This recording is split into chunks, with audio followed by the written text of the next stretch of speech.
الحمد للہ رب العالمین والعاقبۃ للمتقین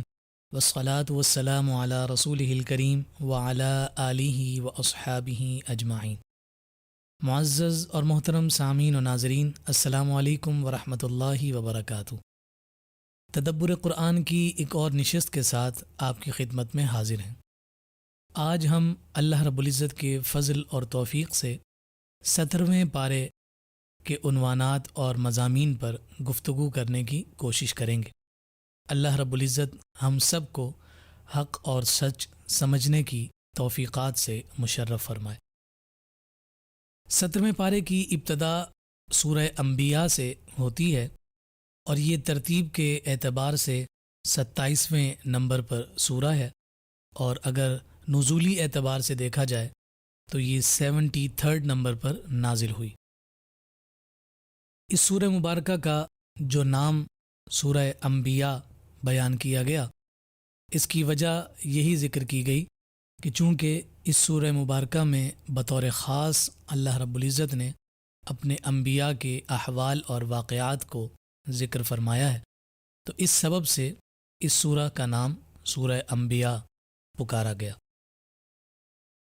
جیسا کہ یہ سورہ مکی ہے اور دیگر جو مکی صورتیں ہیں اسی کے اعتبار سے اس کے مضامین بھی تقسیم کیے گئے ہیں کہ اس میں بطور خاص توحید و رسالت اور قیامت کے عقیدے پر گفتگو کی گئی ہے۔ اس سورہ مبارکہ کی ابتدا ہی میں اللہ رب العزت نے غفلت میں پڑے ہوئے لوگوں کی کیفیت کو ذکر کیا ہے۔ اقترب للناس حسابهم وهم فی غفلۃ معرضون، کہ لوگوں کے لیے ان کے حساب کا وقت قریب آ پہنچا مگر وہ غفلت میں پڑے ہوئے ہیں اور اطاعت سے منہ پھیرے بیٹھے ہیں۔ پھر فرمایا ما یأتیہم من ذکر من ربہم محدث الا استمعوہ وہم یلعبون، کہ ان کے پاس ان کے رب کی جانب سے جب بھی کوئی نصیحت آتی ہے تو وہ اسے یوں بے پرواہی کے ساتھ سنتے ہیں کہ گویا کہ وہ کھیل کود میں لگے ہوئے ہیں۔ یہ اس کیفیت کا تذکرہ ہے کہ جو کیفیت کفار مکہ کی تھی، مشرکین مکہ کی تھی، کہ جب اللہ رب العزت کی جانب سے کوئی وحی نازل ہوتی، کوئی پیغام آتا اور وہ انہیں بیان کیا جاتا تو وہ اسے بڑی بددلی کے ساتھ سنتے اور انتہائی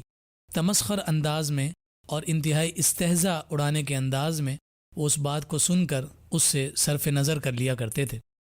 تو ان کی اس کیفیت اور حالت کو قرآن مجید فرقان حمید نے یہاں ذکر فرمایا ہے۔ پھر اس کے بعد آگے رب ذوالجلال نے ایک دفعہ پھر کفار مکہ کی جانب سے جو مطالبہ بار بار کیا جاتا تھا، اور مطالبہ کرنے والوں میں کفار کا ایک سرکردہ رہنما نضر بن حارث بھی پیش تھا، جو حضور علیہ الصلاۃ والسلام اور آپ پر ایمان لانے والے آقا کائنات صلی اللہ علیہ وآلہ وسلم کے پیارے ساتھیوں اور رفقاء سے کہا کرتا تھا کہ اگر تم سچے ہو تو پھر وہ عذاب کہاں ہے جس سے تم ہمیں ڈراتے رہتے ہو،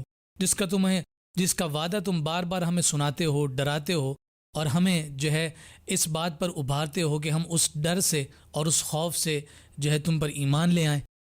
تو فرمایا کہ اللہ رب العزت نے اس وعدے کا ایک چھوٹا سا انداز اور ایک چھوٹی سی جھلک غزوہ بدر کے سامنے تمہارے سامنے رکھی ہے کہ اس میں کیسے تمہارے بڑے بڑے رئیس اور بڑے بڑے سردار کام آ گئے اور واصل جہنم ہو گئے اور تم اس وقت کچھ بھی نہ کر سکے۔ فرمایا کہ یہ جو دنیا میں تم نے اس ذلت و رسوائی کو پایا ہے، کل جب قیامت کے دن تمہارا حساب کتاب ہوگا اور پھر اس کے بعد جب تمہارا ٹھکانہ جہنم بنایا جائے گا تو اس وقت تمہاری ذلت اور رسوائی اس دنیا کی ذلت سے کئی گنا زیادہ ہوگی۔ پھر رب ذوالجلال نے آگے ایک اصول اور ضابطہ ذکر فرمایا ہے کہ تم جب آسمان و زمین کے نظام کو دیکھتے ہو، اس کے نظم و نسق کو دیکھتے ہو، اس کی ترتیب کو دیکھتے ہو، اس کے توازن کو دیکھتے ہو، اس کے بیلنس اور اس کے اعتدال کو دیکھتے ہو، تو فرمایا کہ اس کے پیچھے جو ایک خاص راز ہے وہ راز یہی ہے کہ اس تمام نظام کو چلانے والی ہستی صرف ایک ہے۔ اور پھر اللہ رب العزت نے ایک ہونے کے وجہ کو ذکر فرمایا کہ لو کان فیہما آلہۃ الا اللہ لفسدتا، کہ اگر اس کائنات میں موجود جملہ مظاہر کی ترتیب کو اور اس کے اعتدال کو دیکھ کر تمہارے ذہنوں میں سوال پیدا ہوتا ہے کہ یہ سب کچھ اتنی خوبصورتی کے ساتھ کیسے چل رہا ہے، تو فرمایا کہ اس کی ایک جیسا چلنے اور اعتدال کے ساتھ اور خوبصورتی کے ساتھ چلتے رہنے کا سبب یہی ہے کہ اس کا الہ اور اس کا رب ایک ہے، اور فرمایا کہ اگر یہ رب اور اس کے چلانے والے دو ہوں لفسدتا، تو پھر یہ تمام کی تمام کائنات کا نظام درہم برہم ہو کر رہ جائے اور اس کائنات کی یہ خوبصورتی بالکل مٹ کر رہ جائے۔ اس لیے کہ پھر اگر دو خدا ہوں گے، دو رب ہوں گے، دو کے احکامات ہوں گے، تو پھر جب وہ احکامات آپس میں ٹکرائیں گے تو پھر یہ دنیا کا نظام درہم برہم ہو کر رہ جائے گا اور اس کا یہ حسن ختم ہو جائے گا۔ پھر اس کے بعد اللہ رب العزت نے ایک حقیقت کی جانب اشارہ فرمایا کہ جو ہر انسان کے ساتھ متصل ہے اور ہر انسان کے ساتھ روح کے ساتھ جڑی ہوئی ہے۔ اس کا تذکرہ پہلے بھی ہم کر چکے ہیں۔ یہاں اللہ رب العزت نے ایک دفعہ پھر فرمایا کل نفس ذائقۃ الموت، کہ ہر نفس نے موت کا ذائقہ چکھنا ہے اور اس موت سے کسی کو بھی مفر نہیں ہے، کوئی اس سے بچ نہیں سکتا۔ جو دنیا میں آیا ہے اسے اس دنیا سے جانا ہے۔ یہاں تک کہ اللہ رب العزت کے برگزیدہ انبیاء اور رسل نے بھی، ان کے نفوس نے بھی موت کا ذائقہ چکھا ہے۔ ہاں وہ الگ بات ہے کہ ان مبارک، ان مقدس اور ان عظیم ہستیوں کو جو موت آئی یا موت کے ذائقے کو انہوں نے چکھا ہے، وہ عام انسانوں کے جیسا نہیں ہے، بلکہ اللہ رب العزت نے ان کی شان کے مطابق انہیں اس موت سے ان کا سامنا کروایا، اور پھر اللہ رب العزت نے ہمیشہ کے لیے ابدی حیات ان کا مقدر اور نصیب فرمائی ہے۔ تو یہاں بھی اسی بات کا ذکر کیا گیا کہ ہر ذی حیات نے، ہر ذی روح نے موت کا ذائقہ چکھنا ہے، اور ساتھ فرمایا کہ پھر اسے کل قیامت کے دن اللہ رب العزت کی بارگاہ میں پیش ہونا ہے، کہ جو وہ اس بارگاہ سے آیا ہے اسی بارگاہ کی جانب اس نے رجوع کرنا ہے اور لوٹنا ہے۔ اللہ رب العزت ہم سب کو اپنی موت یاد رکھنے کی توفیق عطا فرمائے۔ یہ بات ہم پہلے بھی ذکر کر چکے کہ یہ ایک ایسی حقیقت ہے کہ جو ٹل نہیں سکتی۔ ہر ایک نے موت کا سامنا کرنا ہے، ہر ایک پر موت نے وارد ہونا ہے۔ تو صاحب ایمان اور ایک ایسا شخص کہ جو ایمان سے عاری ہے، دونوں کی اموات میں زمین آسمان کا فرق ہوتا ہے۔ وجہ اس کی یہ ہے کہ مومن موت سے نہیں ڈرتا ہے، جبکہ جس کے پاس ایمان نہیں وہ موت سے ضرور ڈرتا ہے، کیونکہ اس نے اپنا سب کچھ اوڑھنا بچھونا اسی دنیا کو ہی بنا رکھا ہے۔ لیکن مومن کا تو یہ عقیدہ اور ایمان ہے کہ یہ جو دنیا ہے یہ تو فانی ہے، اور انسان بھی فانی ہے، جو اس دنیا میں آیا ہے اس نے جانا ہے۔ تو وہ اپنے آپ کو اس اعتبار سے تیار رکھتا ہے اور ذہنی طور پر وہ اپنے آپ کو اس بات پر مطمئن رکھتا ہے کہ یہ ایک مرحلہ ہے اور اس مرحلے سے میں نے گزرنا ہے۔ تو وہ موت سے نہیں ڈرتا، بلکہ رب ذوالجلال کی تقدیر اور تدبیر سے ڈرتا ہے کہ وہ موت جو آنی ہے وہ موت آئے گی کس انداز کی، آیا وہ موت عزت اور وقار کے ساتھ ہے یا وہ موت ذلت اور رسوائی کے ساتھ ہے۔ اس لیے اس اعتبار سے ہمیں اللہ رب العزت کی بارگاہ میں ضرور التجا اور آرزو کرنی چاہیے کہ باری تعالیٰ جو موت تو نے ہمارا مقدر کر رکھی ہے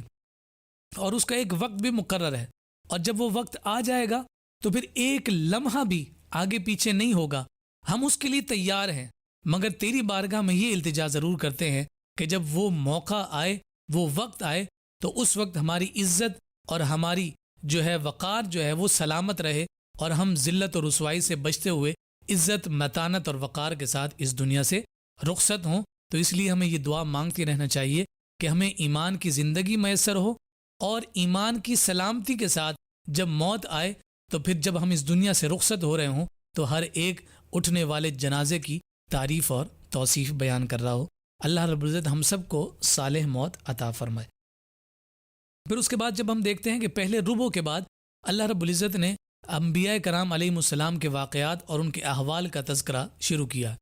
سب سے پہلے اللہ رب العزت نے جناب ابراہیم خلیل اللہ علی نبینا وعلیہ الصلوۃ والسلام کا تذکرہ کیا ہے۔ ان کی جوانی کے اس واقعے کو ذکر کیا ہے کہ جب ان کی بت پرست قوم جو ہے وہ عید کے موقع پر پکنک منانے اور سیر و تفریح اور کھیل کود کے لیے شہر سے باہر چلے گئے،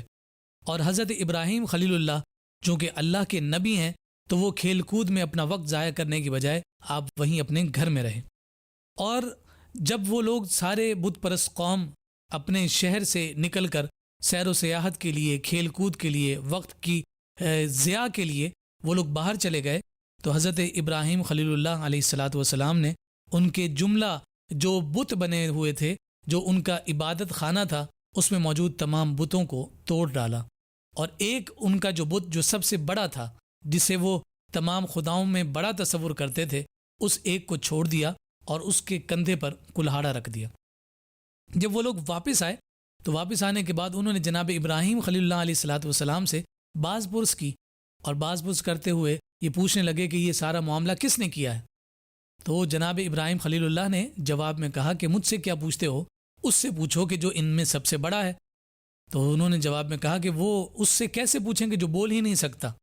تو اس پر جناب ابراہیم خلیل اللہ علیہ نبی جینا علیہ الصلاۃ والسلام نے انہیں دعوت فکر دی کہ افسوس ہے تمہاری عقلوں پر کہ جو اپنے ضرر اور اپنے نقصان میں بھی تم لوگوں کا محتاج ہے، اور وہ بتا ہی نہیں سکتا اور وہ تم سے کلام ہی نہیں کر سکتا، تو بتاؤ کہ وہ تمہیں نفع اور فائدہ کس انداز میں دے سکتا ہے۔ جب اس موقع پر وہ لوگ لاجواب ہو گئے اور نادم اور شرمندہ ہوئے، تو اس ندامت اور شرمندگی کو انہوں نے اپنی اصلاح کا ذریعہ نہیں بنایا، بلکہ ان کا غرور، ان کی بڑائی اور ان کی تکبر اور انا آڑے آ گئی، اور انہوں نے جناب ابراہیم خلیل اللہ علیہ نبی جینا علیہ الصلاۃ والسلام کو آگ میں جلانے کا ارادہ،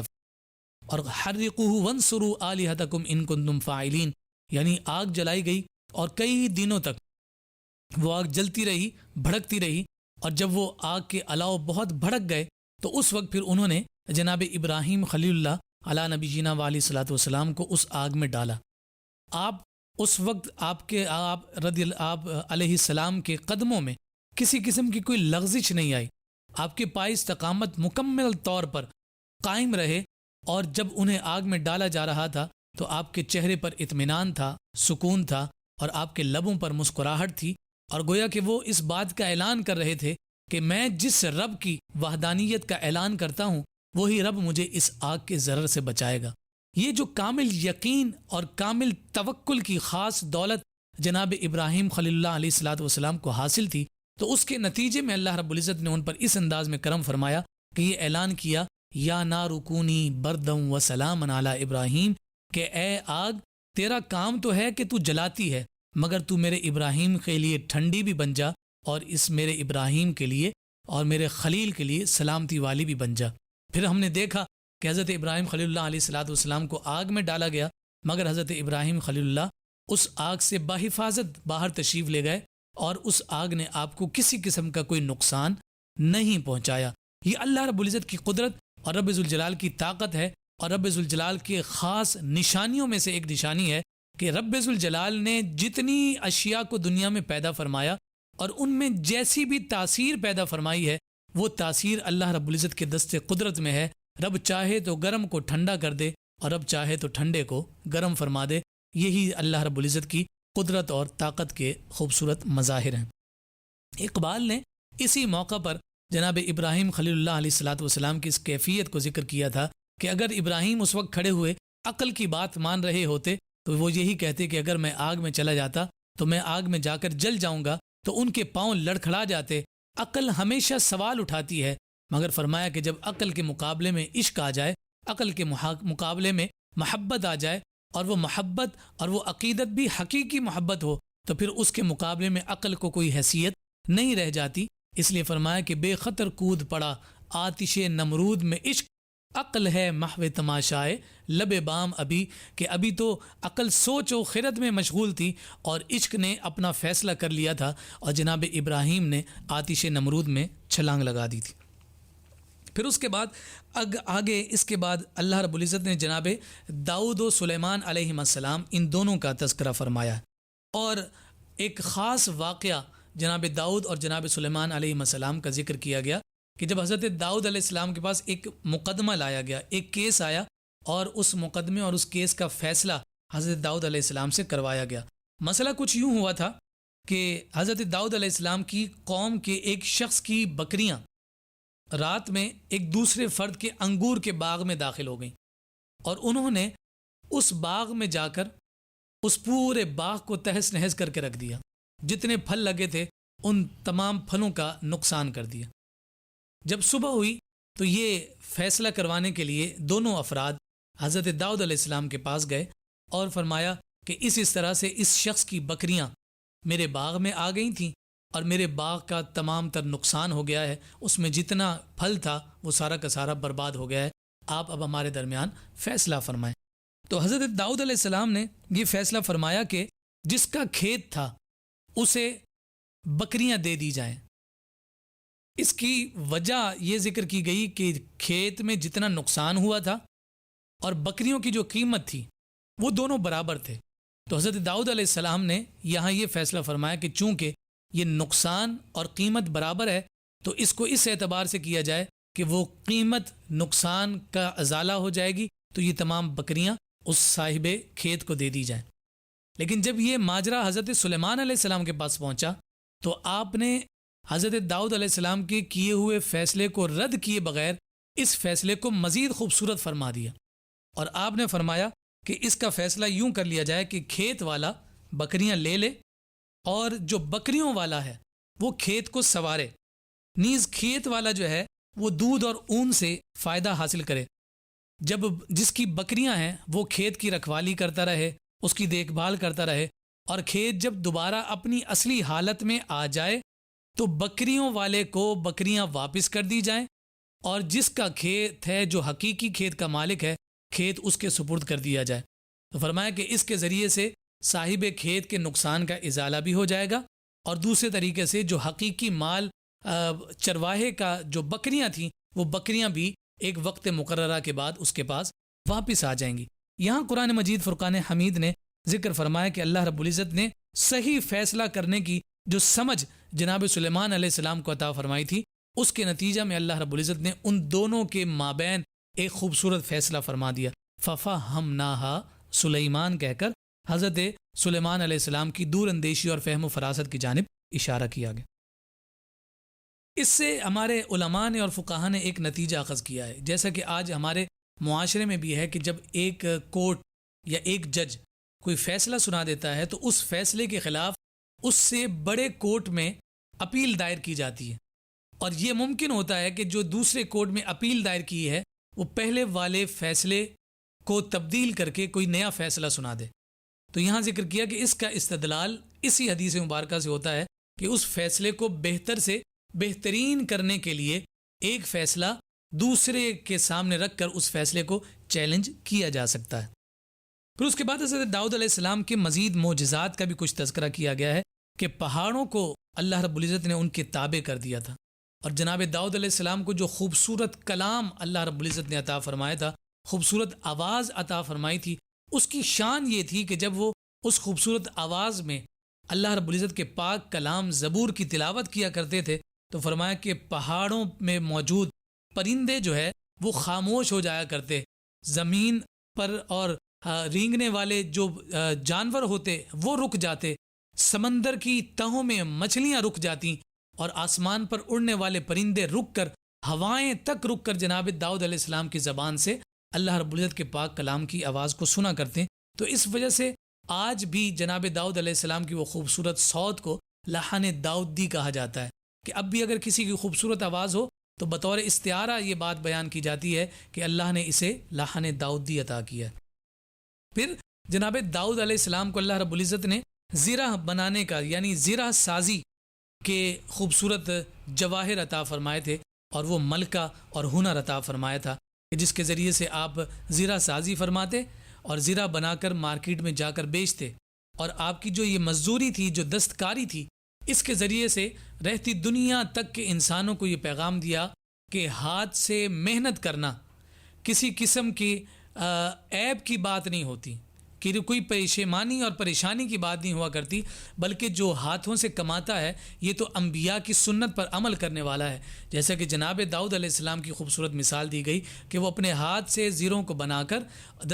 دستکاری کر کے مزدوری کر کے وہ بیچ کر اپنے اور اپنے اہل خانہ کا پیٹ پالا کرتے تھے۔ جب اتنے بڑے اور برگزیدہ نبی اس شان پر فائز ہیں تو پھر ایک عام انسان اور ایک عام مسلمان کو بھی کبھی اپنے ہاتھ سے محنت اور مزدوری کرتے ہوئے عار محسوس نہیں کرنا چاہیے۔ یہاں میں یہ بات بھی ضرور عرض کروں کہ نبی رحمت صلی اللہ علیہ وآلہ وسلم نے اپنے ہاتھوں سے محنت اور مشقت کر کے رزق حلال کمانے والے کو اللہ کا حبیب قرار دیا ہے۔ حضور علیہ الصلوۃ والسلام نے فرمایا الکاسب حبیب اللہ۔ پھر رب ذوالجلال نے جناب سلیمان علیہ السلام کا تذکرہ فرمایا کہ ہواؤں کو ان کے تابع کر دیا، کہ ہوا آپ کے حکم سے چلا کرتی،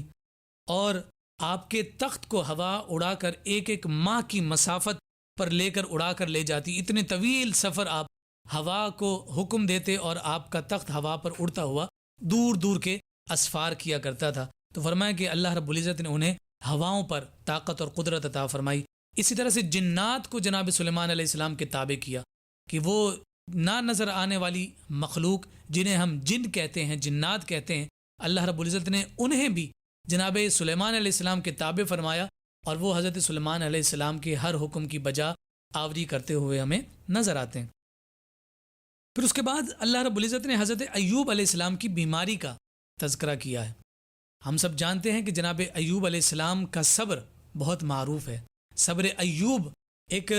سمبولک ایکسپریشن کے طور پر ہمارے سامنے موجود ہے کہ کسی کو بھی کوئی مشقت یا تکلیف پیش آتی ہے تو ہم اسے تسلی دینے کے لیے کہتے ہیں کہ دیکھو اللہ کے نبی ایوب پر کتنی آزمائشیں آئیں، تو جیسے انہوں نے صبر کیا ہے تم بھی انہیں کی طرح صبر کرو۔ تو آپ ایک ایسی مرض میں مبتلا ہو گئے کہ آپ کے جسم پر پھوڑے نکل آئے، اور وہ ان پھوڑوں میں اس قدر جو ہے وہ تکلیف ہوا کرتی، اور اس کے ذریعے سے قریب رہنے والے افراد آپ سے دور ہو گئے، یہاں تک کہ آپ کے اہل خانہ بھی آپ کی خدمت گزاری سے کترانے لگے۔ اور جب یہ تکلیف بہت زیادہ بڑھ گئی تو اس وقت جناب ایوب علیہ السلام نے اپنے رب کی بارگاہ میں عرض کی تھی، وَأَيُّوبَ إِذْ نَادَى رَبَّهُ أَنِّي مَسَّنِيَ الضُّرُّ وَأَنْتَ أَرْحَمُ الرَّاحِمِينَ کہ باری تعالیٰ اب ہمت جواب دیتی ہوئی نظر آتی ہے، مجھ سے اس ضرر کو اور اس تکلیف کو دور فرما دے، بے شک تو ہی بہترین رحم کرنے والا ہے، اور تمام رحم کرنے کی طاقت اور قدرت تیرے ہی مبارک ہاتھ میں ہے۔ تو پھر اللہ رب العزت نے ان کی اس دعا کو سنا، اور اس خوبصورت اور پیاری دعا کو سننے کے بعد اللہ رب العزت نے ان کی صحت کو واپس لوٹا دیا، انہیں صحت سے نوازا، اور اس بیماری کے زمانے میں جو مالی اعتبار سے ان کا نقصان ہوا تھا اللہ رب العزت نے آہستہ آہستہ اس نقصان کا بھی ازالہ فرما دیا۔ پھر حضرت اسماعیل علیہ السلام، جناب ادریس علیہ السلام، جناب ذوالکفل علیہ السلام، حضرت زکریا علیہ السلام، اور حضرت یونس جنہیں یہاں اس مقام پر ذوالنون کہہ کر پکارا گیا ہے، ان تمام کا اللہ رب العزت نے ذکر فرمایا، اور پھر حضرت ذوالنون یعنی جناب یونس علیہ السلام کے تذکرے اور واقعے کو بھی ذکر فرمایا کہ کس طرح سے وہ اپنی قوم سے جدا ہو کر آپ سمندر میں تشریف لے گئے اور اس کشتی میں سوار تھے، اور پھر اس کشتی سے آپ پانی میں تشریف لے گئے، اور پانی میں جب آپ گئے تو ایک بڑی مچھلی نے آپ کو اپنے اندر نگل لیا، اور آپ کافی عرصہ تک اس مچھلی کے پیٹ میں زندہ رہے۔ اور اس موقع پر حضرت یونس علیہ السلام نے اللہ رب العزت کی بارگاہ میں جو دعا فرمائی، اس دعا کو ہم آیت کریمہ کہتے ہیں، اور اس آیت کریمہ اور ان مبارک کلمات کی برکت سے اللہ رب العزت نے جناب یونس علیہ السلام کو اس مچھلی کے پیٹ کے اندھیرے سے رہائی اور نجات عطا فرمائی۔ لا الہ الا انت سبحانک انی کنت من الظالمین۔ ان مبارک کلمات کے ذریعے سے جو فریاد کی گئی تو اللہ رب العزت نے ان کے دکھوں کو اور ان کی تکالیف کو دور فرما دیا، اور ساتھ پھر یہ بھی اعلان کر دیا کہ جو کوئی اپنے غم اور مشکل کے وقت میں میرے یونس کے کلمات کو میری بارگاہ میں پیش کرے گا تو میں یونس ہی کی طرح اس کے غم کو بھی دور کر دوں گا۔ اللہ رب العزت اس مبارک آیا کی برکات اور اس کا کرم ہم سب کے شامل حال فرمائے۔ پھر ایک دفعہ پھر حضرت مریم جو جناب عیسیٰ روح اللہ کی والدہ ماجدہ ہیں، ان کے عظیم کردار اور ان کی عفت و عصمت کی حفاظت اور ان کے ہاں بیٹے کی جو کراماتی ولادت ہے اس کی طرف اشارہ کر کے اللہ رب العزت نے انبیاء کرام علیہم السلام کی صالح جماعت کا تذکرہ ختم کرتے ہوئے فرمایا کہ یہ سب ایک ہی جماعت کے افراد ہیں، یعنی فی نفسی اپنی ذات میں نبوت کے اعتبار سے یہ تمام ایک ہی جماعت کے افراد ہیں، اور ان کو اللہ رب العزت نے عزتیں اور شان عطا فرمائی ہیں، اور ساتھ یہ بھی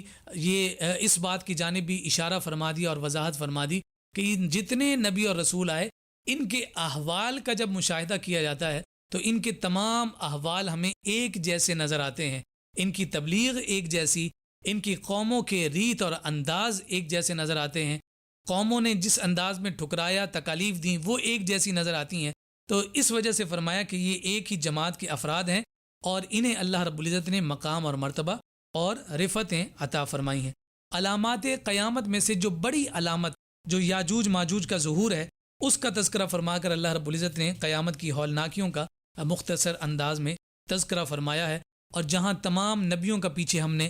تذکرہ آپ کے گوش گزار کیا کہ جناب ابراہیم علیہ السلام کا ذکر ہوا، جناب داؤد علیہ السلام کی بات ہوئی، حضرت سلیمان علیہ السلام کا تذکرہ ہوا، حضرت ایوب علیہ السلام کے صبر کی بات ہوئی، جناب اسماعیل کا تذکرہ ہوا، جناب ذوالکفل کا تذکرہ ہوا، جناب ادریس علیہ السلام کا تذکرہ ہوا، حضرت ذوالنون کا تذکرہ ہوا، سیدہ مریم کے پیارے شہزادے سیدنا عیسیٰ کا تذکرہ ہوا۔ تمام نبیوں کا تذکرہ کرنے کے بعد اللہ رب العزت نے سورۃ الانبیاء کا اختتام جناب خاتم النبیین محمد مصطفیٰ صلی اللہ علیہ وآلہ وسلم کی عظمت اور شان اور ان کے تذکروں کے ساتھ فرمایا، اور ایسا خوبصورت اعلان کیا کہ اس اعلان کا حقدار انبیاء کی صف میں بھی کوئی اور نہیں ہوا، اس کا حقدار صرف ایک ہے جو میرے اور آپ کے آقا و مولا جناب محمد مصطفیٰ صلی اللہ علیہ وآلہ وسلم ہے۔ تو اللہ رب العزت نے یہاں اعلان فرمایا وما ارسلناک الا رحمۃ للعالمین، کہ بے شک ہم نے آپ کو نہیں بھیجا ہے عالمی مگر عالمین کے لیے رحمت بنا کر، یعنی محبوب ہم نے تمام عالمین کے لیے آپ کو سراپا رحمت بنایا ہے۔ کوئی بھی عالمین میں موجود مخلوق آپ کی رحمت سے باہر نہیں ہے۔ اور اپنے رب نے اپنی ربوبیت کا اعلان جب فرمایا تو فرمایا الحمدللہ رب العالمین، کہ تمام تعریفیں اللہ رب العزت کے لیے جو عالمین کا رب ہے۔ یہاں فرمایا کہ محبوب جہاں جہاں میں رب ہوں وہاں وہاں تمہاری رحمت ہے۔ جیسے اللہ رب العزت کی ربوبیت سے عالمین کی کوئی مخلوق باہر نہیں ہے، اسی طرح سے مصطفیٰ کی رحمت سے عالمین کی کوئی مخلوق باہر نہیں ہے۔ اللہ رب العزت ہم سب کو آقائے کائنات صلی اللہ علیہ وآلہ وسلم کی عظمت، شان، رفعت اور بلندی کو سمجھنے کی توفیق عطا فرمائے۔ پھر اگلی سورہ سورہ حج ہے، ترتیب کے اعتبار سے 22واں نمبر اور نزول کے اعتبار سے 102، یعنی 102، نزول کے اعتبار سے اس کا 102 نمبر ہے۔ سورہ حج اس کو اس لیے کہا جاتا ہے کہ اس میں اللہ رب العزت نے ایک دفعہ پھر کعبۃ اللہ کی تعمیر کا تذکرہ فرمایا، اور پھر جناب ابراہیم خلیل اللہ علیہ الصلوۃ والسلام نے جو حج کے مناسک ادا فرمائے اور اس حج کو ادا کرنے کے لیے جو صدا اور ندا لگائی، اس کا تذکرہ اس سورہ مبارکہ میں ہے۔ تو اس سبب سے اس سورہ مبارکہ کو سورہ حج کہا جاتا ہے۔ اس سورہ کی ابتدا میں اللہ رب العزت نے صاحبان ایمان کو اور بطور عموم تمام انسانیت کو تقوی اختیار کرنے کا حکم اس انداز میں دیا کہ یا ایھا الناس اتقوا ربکم، اے انسان، اے لوگو، اپنے رب سے ڈرو۔ ان زلزلۃ الساعۃ شیء عجیب، یہ فرمایا کہ یہ جو زلزلہ ہے، قیامت کے دن کا جو زلزلہ ہے وہ بہت ہی عظیم زلزلہ ہے۔ ان زلزلۃ الساعۃ شیء عظیم، کہ یہ زلزلہ بہت سخت اور بہت بڑی چیز ہے۔ اور پھر جب ذہن میں یہ سوال پیدا ہوا کہ یہ زلزلہ کیسا ہوگا، تو قرآن نے خود اس کا جواب اگلی آیت میں دیا کہ یوم ترونھا تذہل کل مرضعۃ عما ارضعت وتضع کل ذات حمل حملها وترى الناس سکارى وما هم بسکارى ولكن عذاب اللہ شدید، کہ جس دن تم اسے دیکھو گے کہ ہر دودھ پلانے والی ماں اس بچے کو بھول جائے گی کہ جسے وہ دودھ پلا رہی تھی، اور ہر حمل والی عورت اپنا حمل گرا دے گی، اور اے دیکھنے والے تو لوگوں کو نشے کی حالت میں دیکھے گا، جبکہ حقیقت میں وہ نشے کی حالت میں نہیں ہوں گے، بلکہ یہ تو اس خوف کی کیفیت میں وہ نشے کے سے وہ نظر آ رہے ہوں گے، در حقیقت ان پر اس زلزلہ اور اس قیامت کے دن کا خوف طاری ہوگا۔ اللہ رب العزت ہمیں قیامت کے دن کی ہولناکیوں سے حفاظت عطا فرمائے۔ پھر آگے اللہ رب العزت نے انسان کی تخلیق کا جو مرحلہ وار تذکرہ فرمایا ہے، اور فرمایا کہ کس طرح سے میں مرحلہ وار انسان کو عروج عطا کرتا ہوں، اس کو ارتقاء کی منازل طے کرواتا ہوں، اور پھر اس کے بعد اسے ہدایت کے لیے چنتا ہوں۔ یہاں اللہ رب العزت نے فرمایا کہ اے لوگو، اگر تمہیں مرنے کے بعد جی اٹھنے میں شک ہے۔ اب ایک تو ہم یہ دیکھتے ہیں کہ اللہ رب العزت نے قرآن مجید فرقان حمید میں جہاں بھی تخلیق انسانی کا تذکرہ کیا ہے، وہاں ایک بنیادی مقصد رب ذوالجلال کی قدرت کا اظہار ہے، رب کی طاقت کا اعلان ہے، اور وہیں ساتھ ساتھ رب ذوالجلال انسان کو اس بات پر بھی سوچنے پر ابھارتا ہے کہ تم اپنی تخلیق پر اگر نظر کرو تو تم مرنے کے بعد دوبارہ اٹھائے جانے کے عقیدے کا انکار نہ کرو۔ یہاں پر بھی یہی معاملہ پیش آیا، فرمایا کہ اے لوگو، اگر تمہیں اس بات میں کوئی شک ہے کہ تمہیں مرنے کے بعد ہم دوبارہ اٹھائیں گے، تو پھر اس شک کو دور کرنے کے لیے ذرا تمہیں دیکھو کہ ہم نے تمہیں بنایا کیسے، اپنی تخلیق اور اپنے ارتقاء پر غور کرو کہ ہم نے تمہاری تخلیق کی جو ابتدا کی وہ مٹی سے کی ہے، انا خلقناکم من تراب، پھر فرمایا ثم من نطفہ، کہ پھر ایک تولیدی قطرہ سے پھر تمہیں آگے بڑھایا، ثم من علقہ، پھر وہ معلق وجود سے پھر ایک ایسے لوتھڑے کی صورت اختیار کرتا ہے، ثم من مضغۃ مخلقہ وغیر مخلقہ، فرمایا کہ پھر ایک ایسے لوتھڑے سے جو دانتوں سے چبایا جاتا ہو، جس میں بعض اعضاء کی ابتدائی تخلیق نمایاں ہو چکی ہو اور بعض اعضاء کی تخلیق ابھی عمل میں نہیں آئی، اور پھر ساتھ فرمایا وَنُقِرُّ فِي الْأَرْحَامِ مَا نَشَاءُ إِلَىٰ أَجَلٍ مُّسَمًّى، اور پھر ایک وقت مقررہ تک ہم تمہیں تمہاری ماؤں کے پیٹوں میں رکھتے ہیں، اور پھر اس کے بعد فرمایا، آگے ذکر فرمایا کہ پھر کس طرح سے تم دنیا میں آتے ہو، پھر تمہارا بچپن ہوتا ہے، پھر طفلی کی زندگی گزارتے ہو، ثُمَّ لِتَبْلُغُوا أَشُدَّكُمْ، پھر تم شدید ہو جاتے ہو، مضبوط ہوتے ہو، اور پھر آگے فرمایا کہ پھر بڑھاپے پر پہنچتے ہو، پھر واپس تم لوٹ آتے ہو، فرمایا کہ یہ سارے مراحل دیکھنے کے بعد بھی تم کہتے ہو کہ ہم دوبارہ اٹھانے پر قدرت اور طاقت نہیں رکھتے، تو گویا کہ اللہ رب العزت نے اپنی جہاں قدرت کا اظہار فرمایا ہے، وہیں ساتھ ساتھ بعث بعد الموت کے عقیدے کی پختگی کی جانب بھی بلایا کہ ہر ایک کے ایمان میں یہ بات راسخ ہونی چاہیے کہ ہم نے مرنے کے بعد دوبارہ اٹھنا ہے، اور دنیا میں جو کچھ ہم نے کیا ہے اس کا ہم نے حساب کتاب دینا ہے۔ پھر اس کے بعد آگے اللہ رب العزت نے جو تذکرہ فرمایا کعبۃ اللہ کی تعمیر کے حوالے سے، وہ تمام باتیں ذکر کی گئیں، اور اس میں اللہ رب العزت نے ایک جو بات بطور خاص ذکر فرمائی ہے، اس میں ہمیں یہ ضرور نظر کرنی چاہیے کہ وَإِذْ بَوَّأْنَا لِإِبْرَاهِيمَ مَكَانَ الْبَيْتِ أَلَّا تُشْرِكْ بِي شَيْئًا وَطَهِّرْ بَيْتِيَ لِلطَّائِفِينَ وَالْقَائِمِينَ وَالرُّكَّعِ السُّجُودِ، اور وہ وقت یاد کیجئے کہ جب ہم نے ابراہیم کے لیے بیت اللہ کی جگہ کا تعین کر دیا، اور انہیں ہم نے حکم کیا کہ میرے ساتھ کسی کو شریک نہ ٹھہرانا، اور میرے گھر کی تعمیر کرنے کے بعد، یعنی گھر کی تعمیر ہو گئی، اس گھر کی تعمیر کرنے کے بعد اب معاملہ ختم نہیں ہوا، فرمایا کہ اب ہم نے انہیں یہ حکم دیا کہ اس پاک گھر کو پاک اور طاہر رکھنا ہے، اسے صاف ستھرا رکھنا ہے ان لوگوں کے لیے کہ جو یہاں طواف کرنے کے لیے آئیں گے، جو یہاں ٹھہرنے کے لیے یعنی اعتکاف کرنے اور قیام کرنے کے لیے آئیں گے، اور جو یہاں اللہ رب العزت کی عبادت اور بندگی یعنی نماز کی ادائیگی کے لیے آئیں گے۔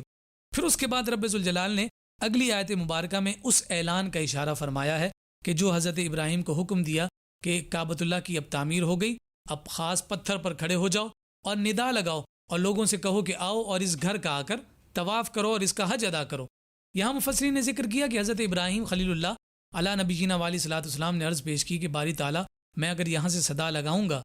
تو میرے قرب و جوار میں میرے جو اہل خانہ کے افراد ہیں، صرف اس صدا کو تو یہی لوگ سن سکیں گے، یہ بات جو صدا میں لگاؤں گا یہ کیسے لوگوں تک پہنچے گی؟ تو یہاں ذکر کیا گیا کہ رب ذوالجلال نے جناب ابراہیم کے اس سوال پر جواب فرمایا کہ محبوب، میرے محبوب کے جد اعلیٰ ابراہیم خلیل اللہ، صدا لگانا تمہارا کام ہے، لوگوں تک اس صدا کو پہنچانا مجھ رب ذوالجلال کا کام ہے۔ تو فرمایا کہ اس وقت وہاں کھڑے ہو کر حضرت ابراہیم خلیل اللہ نے جب لوگوں کو کعبۃ اللہ کے حج کے لیے بلایا تو فرمایا کہ اللہ رب العزت نے اس آواز کو اور اس صدا کو دنیا میں جتنے لوگ اس وقت موجود تھے ان تک بھی پہنچایا، جو اپنی ماؤں کے پیٹوں میں تھے ان تک بھی پہنچایا، جو اپنے باپوں کی پشتوں میں تھے ان تک بھی پہنچایا، اور جو عالم ارواح میں تھے ان تک بھی پہنچایا۔ فرمایا کہ اس صدا پر جس روح نے جتنی دفعہ جواب دیا ہے، اللہ رب العزت اسے زندگی میں اتنی دفعہ اپنے پاک گھر کے حج اور اس کی زیارت کی سعادتیں عطا فرماتا ہے۔ تو یہ گویا کہ اللہ رب العزت کی جانب سے توفیقات ہی کا نتیجہ ہے، اور حضرت ابراہیم خلیل اللہ علیہ نبینا والی صلاۃ والسلام کی اس صدا اور اس اعلان کا فیضان آج بھی جاری و ساری ہے کہ اطراف و اکناف اور دنیا بھر کے مختلف خطوں اور علاقوں سے لوگ آج بھی دوڑے دوڑے کشاں کشاں اللہ کے پاک گھر کی جانب حج کے لیے جاتے ہیں۔ یہ وہی تاثیر ہے، یہ وہی کشش ہے جو حضرت ابراہیم کی اس اعلان میں تھی کہ آج بھی اس اعلان کا فیضان حج کے موقع پر ہمیں مکہ المکرمہ میں نظر آتا ہے۔ پھر اس کے بعد اللہ رب العزت نے جو مناسک حج تھے ان کا تذکرہ فرمایا، قربانی کا جانور جو ہے اس کا ذکر فرمایا جسے بدنا کہا جاتا ہے، اور ساتھ پھر اللہ رب العزت نے اخلاص کا ایک خوبصورت ذکر فرمایا ہے، لن ینال اللہ لحومها ولا دماؤها ولکن ینالہ التقوی منکم، کہ اللہ رب العزت کی بارگاہ میں ہرگز نہ تمہارے جانوروں کا گوشت پہنچتا ہے اور نہ ہی خون پہنچتا ہے۔ تو باری تعالیٰ یہ جو لاکھوں کی تعداد میں لوگ حج کر رہے ہیں اور پھر اس حج کو قبول کروانے کے لیے شکرانے کے طور پر تیری بارگاہ میں جانور ذبح کر رہے ہیں، تو باری تعالیٰ نہ خون پہنچتا ہے نہ گوشت پہنچتا ہے، تو پھر تیری بارگاہ میں کیا پہنچتا ہے؟ تو فرمایا وَلَٰكِن يَنَالُهُ التَّقْوَىٰ مِنكُمْ، بلکہ ہماری بارگاہ میں تو وہ پہنچتا ہے کہ جس اخلاص اور للہیت کے ساتھ وہ چھری پھیر کر وہ قربانی میری راہ میں کر رہے ہوتے ہیں، وہ اخلاص اور تقوی ان کا جتنا بلند ہوتا ہے اسی کے مطابق اللہ رب العزت انہیں اجر اور ثواب عطا فرماتا ہے۔ تو یہ جملہ مناسک جو حضرت ابراہیم خلیل اللہ علیہ الصلوۃ والسلام نے اس وقت ادا فرمائے، پھر حضرت ابراہیم خلیل اللہ علیہ الصلوۃ والسلام کے اس قائم کیے گئے ان مناسک کو نبی رحمت صلی اللہ علیہ وآلہ وسلم نے دوبارہ سے قائم فرمایا۔ اس میں سابقہ جو افراد جناب ابراہیم اور حضور علیہ الصلوۃ والسلام کے درمیان جو افراد ایسے آئے کہ جنہوں نے ان مناسک اور ان ارکان میں اپنی جانب سے تخفیف کی تھی، اللہ رب العزت نے مصطفیٰ کریم صلی اللہ علیہ وسلم کے ذریعہ سے ان تمام قسم کی خرافات کو حج کے اس موقع پر جو حضور علیہ الصلوۃ والسلام نے حج فرمایا، تمام خرافات کو دور فرما دیا، اور وہ حج اپنی اصلی صورت میں حضور علیہ الصلوۃ والسلام کی ذات والا صفات کے ذریعے سے دنیا والوں کے سامنے آیا، اور رہتی دنیا تک کے لیے انشاءاللہ العزیز اللہ کے پیارے حبیب صلی اللہ علیہ وآلہ وسلم کی سنت کے مطابق اللہ کے پاک گھر کعبۃ اللہ کا حج ہوتا رہے گا۔ پھر اللہ رب العزت نے اس سورہ مبارکہ کے آخر میں اس بات کی جانب دوبارہ اشارہ فرما دیا کہ یہ جو حج بیت اللہ کیا جا رہا ہے، اور اس حج بیت اللہ کے جو جملہ مظاہر تمہیں نظر آ رہے ہیں، جو ارکان نظر آ رہے ہیں، جو مناسک نظر آ رہے ہیں، اس کی ابتدا جناب ابراہیم سے ہوئی تھی، پھر اس کے بعد لوگوں نے وقتاً فوقتاً ان میں تبدیلیاں کی، ان میں تخفیفات کی، ان میں تحریفات کی، لیکن فرمایا کہ وہ تمام قسم کی جو گرد ان ارکان پر اور ان مناسک پر پڑ گئی تھی وہ مصطفیٰ کریم صلی اللہ علیہ وسلم نے دور فرما دی۔ تو یہاں گویا کہ ایک طرح سے یہ اظہار فرمایا گیا کہ یہ جو ملت اسلامیہ ہے، جو امت محمدیہ کہلاتی ہے، فرمایا کہ یہ ملت اسلامیہ ہی دراصل ملت ابراہیمی ہے، کہ حضور علیہ الصلوۃ والسلام کے بارے میں آگے ارشاد فرمایا کہ امت مسلمہ کے اعمال پر آقا کائنات صلی اللہ علیہ وآلہ وسلم گواہ ہوں گے، اور اسی گواہی کے نتیجہ میں آقا کائنات صلی اللہ علیہ وآلہ وسلم اپنی امت کے لیے اپنے رب سے شفاعت کا مجدہ اور اجازت مانگیں گے۔ اور پھر فرمایا کہ یہ جو امت مسلمہ ہے وہ دوسری تمام امتوں کی گواہی دے رہی ہوگی۔ اس دن کوئی ایک دوسرے کا انکار نہیں کر رہا ہوگا، بلکہ اس دن رد اس اعتبار سے ہو رہا ہوگا کہ کوئی شخص اگر حقیقت کو ماننے سے انکار کرے گا تو پھر اس حقیقت کو اس کے سامنے واضح کر دیا جائے گا، اور اس دن کسی قسم کا کوئی مفر اور کسی قسم کا کوئی مکر نہیں چل سکے گا۔ اللہ رب العزت ہمیں صحیح معنوں میں سنت و شریعت کی تمام تر باتوں کو اختیار کرنے کی توفیق عطا فرمائے، اور وہ ایک جو خوبصورت گلدستہ تعلیمات اسلامیہ کا مصطفیٰ کریم صلی اللہ علیہ وسلم اور مصطفیٰ کے صحابہ کے صدقے اور طفیل ہمیں میسر آیا، اللہ رب العزت وہ تمام اعمال کا گلدستہ اور اس کی خوشبو ہمارے اعمال میں داخل فرما دے، تاکہ کل قیامت کے دن ہم صحیح معنوں میں یہ فخر کر سکیں کہ ہم امت مصطفیٰ کریم صلی اللہ علیہ وآلہ وسلم کے ایک ادنا فرد ہیں۔ رب ذوالجلال ہم سب پر اپنا کرم فرمائے۔ السلام علیکم ورحمۃ اللہ وبرکاتہ۔